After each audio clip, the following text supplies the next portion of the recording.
ముగ్గురు పేర్లు చెప్తాను. ఆ ముగ్గురి సాహిత్యంలో మీకు నచ్చిన ఒక రెండు ఒక పాట పాడండి. ఒక పాట. ఓకేనా? ఓకే. వేటూరి గారు. కన్నుల బాధను కన్నుల నీరే తెలుపును వలచిన హృదయము తెలుపదులే, గడ్డిలో పిచ్చిగా పూచిన పూలే ఎన్నడు దేవత పూజకు నోచవులే, స్నానానికి వేన్నీరవుతా అది కాచే మంటనవుతా హృదయంలో నిన్నే నిలిపానే, నిదురించే కంట్లో నిత్యం కలలాగే మేలుకుంటా కలలోనే గస్తీ కాస్తానే, నేనంటే నేనే కాదు నువ్వు లేక నేనే లేను నీ కంటి రెప్పల్లే ఉంటా. ఇదొకటి ఇష్టం మేడం. ఇలా నేను ఏమైనా తప్పుగా పాడి ఉండొచ్చు లిరిక్ అటు ఇటు, పాట అంత ఇష్టం దాంట్లో. ఇదే సినిమాలో ఇంకో పాట ఉంటుంది మేడం.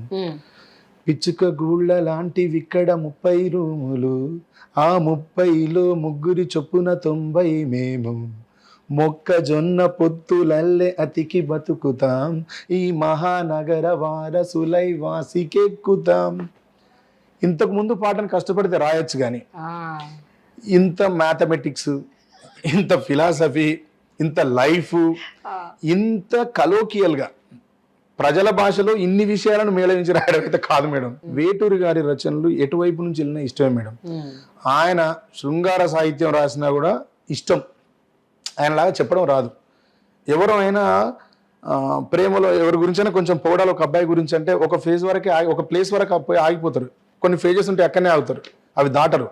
అవి దాటి చెప్పేవాడు వేటూరి. మన చిరంజీవి గారికి ఆయన రాసిన పాటలలో ప్రతి పాట ఇష్టం. దాంట్లో అలడా మజాక ఫిలింలో అంటాడు, లవ్బాయివో కౌబాయివో, తర్వాత ప్లే బాయ్ ఎవరికైనా వస్తుంది. Love boy, cowboy, play boy మీరు నేను ఎవరైనా చెప్పగలుగుతాం, కానీ ఇక్కడనే వేటూరు ఉంటాడు. వేటూరు తప్ప ఇంకెవరు ఉంటారు ఇక్కడ. ఏమంటాడు, లవ్ బాయివో కౌబాయివో ప్లే బాయ్కి బాబాయివో. ఇది రాదు మేడం ఎవరికి. ఇది రాయడం చాలా కష్టం, అంత చమత్కారం. అది ఏందో ఆయనకు పాట మీద దాని మీద ఉండే పట్టు, ఆయన దగ్గర ఉన్నంత, ఆయన కూర్చోమంటే కూర్చున్నట్టుగా, చెప్పినట్టు వినుమంటే విన్నట్టుగా పాట ఇంకెవరి చేతులలో ఉన్నట్టు అనిపించదు. ఆయన ఇంకో ఎక్కువ కాలం బతుకుంటే బాగుండేది మేడం. వాళ్ళకి ఆయన చనిపోయినప్పుడు పోయి ఆయన శవం మోసినాను. సహజంగా చనిపోయిన కాడికి పోను నేను, నాకు భయం అయింది పోను, కానీ నాకు ఎందుకు ఆయన అంటే బాగా ఇష్టం. ఆయన పెద్ద విప్లవకారుడు, ఆయన చాలా పెద్ద విప్లవకారుడు.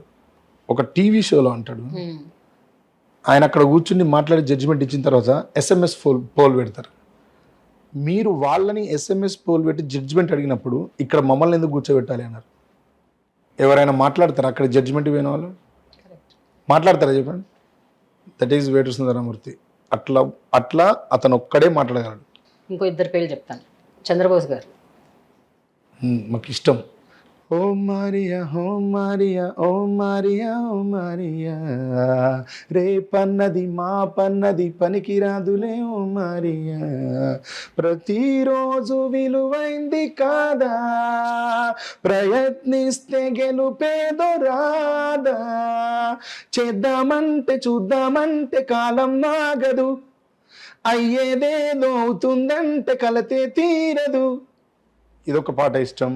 ఎదలోతులో ఏ మూలనో నిదురించు జ్ఞాపకాలే నిద్రలేస్తున్నాయి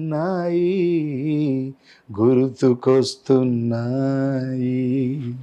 దీంట్లో మా ఊర్లో ఉండే జీవితాల గురించి రాసిండు. మేక పొదుగులో తాగిన పాలు, కోతి కొమ్మలో తొనికిన కాలు, షావుకారుకు ఎగవేసిన అప్పు, మొదటిసారిగా గెలిచిన కప్పు. అంటే షావుకారుకు అప్పెగవేసింది, మేక పొదుగులో పాలు తాగింది, కోతి కొమ్మల్లో కాళ్ళు విరిగింది, మేము ఈత, ఇవన్నీ రాసింది మేడం. ఇది ఒక మా ఊరు గుర్తొచ్చిన పాట ఆయన ఇది రాస్తే. కొన్ని విషయాలు బాగా ప్రభావితం చేస్తాయి ఆయన రాసినవి. నీరల్లే మారాలి అందరి దాహం తీర్చాలి అన్నారు. అది బాలు సినిమాలో అనుకుంటా, లే లే లే లే ఇవాళే లే లే, అది ఇష్టం. అశోక్ సినిమాలో ఒక చిన్ని నవ్వే నవ్వి యుద్ధాలెన్నో ఆపొచ్చు, ఒక చిన్ని నవ్వే నవ్వి బంధాలెన్నో కలపొచ్చు, ఈ పాట ఇష్టం. అదే అశోక్ ఫిలింలో జాబిలికి వెన్నెలనిస్తా, మబ్బులకి మెరుపులనిస్తా, వాగులకి వరదలనిస్తా, ఈ పాట కూడా చాలా ఇష్టం. దాంట్లో ఎంత బాగా చెప్తారు, ఊరు పేరు తెలియని వాటికి ఏవేవో ఇచ్చి నీకు నా మనసిస్తా, మనసులో చోటిస్తా, నీకు నా ముద్దిస్తా, ప్రేమలే ముద్రిస్తా, కొద్దిగా చనువిస్తా, పూర్తిగా విలువిస్తా. కానీ మీరు ఎంత బాగా గుర్తుపెట్టుకున్నారండి ప్రతి సాహిత్యం, అమ్మ బాబు. ఆయన రాసినవి బాగుంటాయి మేడం. అది ఒక అతిశయక్తితో కూడుకున్న రచన చేస్తారు. ఓరుగల్లు మిర్చి కన్నా ఘాటుగున్నది ప్రేమ, నూజివీడు మామిడి కన్నా తీయగున్నది ప్రేమ, పొంగుతున్న లావా కన్నా వేడిగున్నది ప్రేమ. వింటే మనం విన్నదే, అవును, అందరికీ తెలుసు, బట్ దాన్ని కవిత్వీకరించడం, దాన్ని అతిశయోక్తిలో నిలబెట్టడం అనేది ఆయన పాటలో ఉండే ఒక గొప్ప మర్మం. ఓ బ్యూటీ బేబీకి బీటేస్తే ఓ పని అయిపోతుంది బాబు, ఇలాంటి పాటలు కూడా సినిమాకు ఇంట్రడక్షన్ సాంగ్ అనేది ఆయనతోనే చూసినాం మేము. ఆయన పాట ఉన్నది అంటే భూమ్ భూమ్ చికినక లోకమంతా ఒక్కటవ్వాలోయ్, భూమ్ భూమ్ చికినక మనుషులంతా మనసు విప్పాలోయ్, ఏ యుద్ధం ప్రళయం చెల్లదంటూ. అంటే ఆయన చెప్పినవి చాలా గొప్ప విషయాలు మేడం. అప్పుడు పాకిస్తాన్కు మనకు యుద్ధం ఉంటుంది, అది మైత్రిగా మారాలి అని అభిలాషిస్తాడు ఆయన పాటలో, ఆకాంక్షిస్తాడు ఆయన.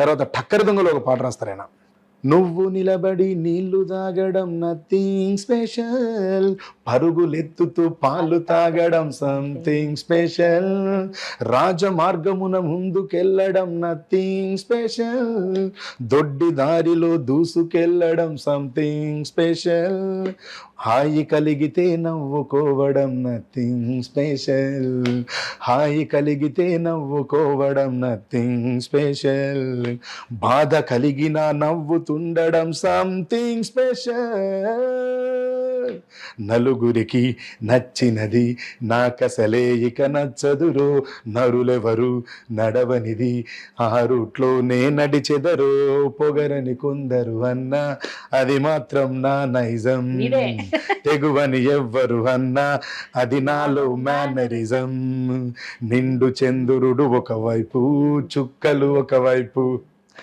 నేను ఒక్కడిని ఒకవైపు లోకం ఒకవైపు. అంటే చంద్రబోస్ గారు రాసిన పాట బాగా ఎక్కుద్ది మేడం. నేనైతే ఎప్పుడైనా ఆయన పాట ఏదన్నా నచ్చితే సార్ వెంటనే ఫోన్ చేస్తాను, సార్ అసలు ఏమన్నా రాశారా సార్, ఆ పాట అసలు ఎట్లా రాశారు సార్, ఇలా అడుగుతుంటాను చాలా అమాయకంగా. మీరు ఇది చెప్పింది కదా, మీరు ఆయన చేస్తారు కదా, మీరు ఆయనకి పాట వింటే నచ్చితే ఆయన ఫోన్ చేస్తారు కదా, ఆయన మాకు ఫోన్ చేస్తారు. అవునా? ఏ పాట గ్రేట్నెస్ ఉంది, ఆ క్వాలిటీనే ఆయనని ముందుకు తీసుకెళ్తుంది మేడం. ఒకటి ఉంటది కదా సృష్టిలో, భగవద్గీత చెప్తుంది కదా, మనం ఏదైతే ఇస్తామో అదే తిరిగి మనకు వస్తుంది.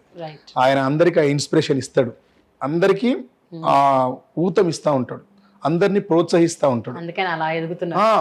ఆయన ఇంకెవరు ఆపలేరు మేడం, అతను వెళ్తూనే ఉంటాడు. అంటే నేను పాట రాస్తే 2019లో బతుకమ్మ పాట రిలీజ్ చేస్తే కాల్ చేసి అన్నాడు, ఇంతకంటే బతుకమ్మ గురించి ఎవరు రాయలేరేమో తమ్ముడు, వేరే కట్టింగ్లో ఉంది తమ్ముడు పాట, అసలు ఆ ట్యూన్ కానీ లిరిక్ కానీ నువ్వు చెప్పిన ఎక్స్ప్రెషన్స్ కానీ ఇంకా చెప్పడానికి ఏం లేదేమో, వయ్యారి భామ పూలో నీ ముక్కుకి ముక్కెరలు, అడవి మోదుగు పువ్వులో నీ నుదుట కుంకుమలు, ఎంతటి అందాల మహారాణివే నీ చుట్టూ పూలన్నీ చెలికత్తెలే, నిన్ను చూడాలని ముందుగా వచ్చిందే పువ్వుల దీపావళి, బతుకమ్మ రాకతో మా వాకిలి మురిసేనే పాటతో ప్రతిలోగిలి, కని పెంచుకుందే సెలక పువ్వుల సీతాకోక చిలక, మట్టి పూల పరిమళాల పాటల పల్లవులు కట్టి, కని పెంచుకుందే సెలక